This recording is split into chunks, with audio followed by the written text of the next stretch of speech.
I'm Rob Reynolds in Washington with the main stories brought to you by Al Jazeera.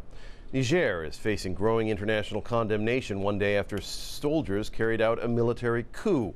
The African Union has suspended the country, and UN Chief Ban Ki-moon says he disapproves of the unconstitutional change of government. Meanwhile, coup leaders are promising elections and a return to democracy. Soldiers stormed a cabinet meeting on Thursday, reportedly killing several members of President Mamadou Tanja's personal guard and then taking him into custody.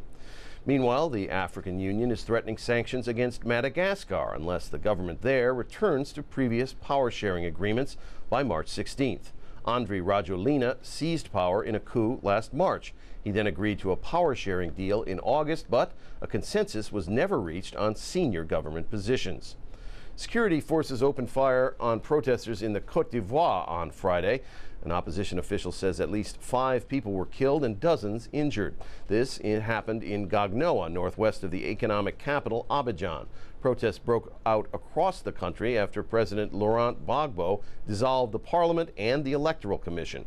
His term in office was supposed to have ended 5 years ago, but a vote has still not been held to replace him.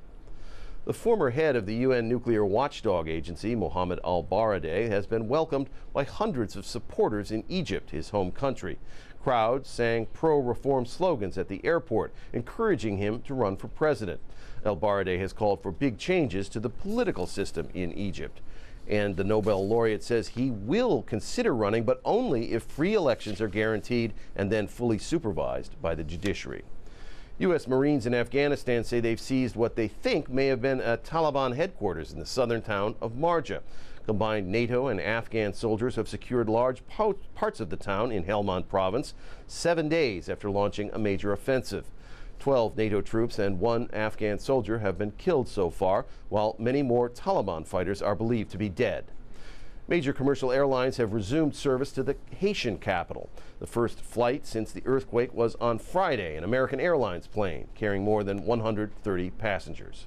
And those are the top stories. Don't forget, you can keep up to date with all the news on our website. That's aljazeera.net/English.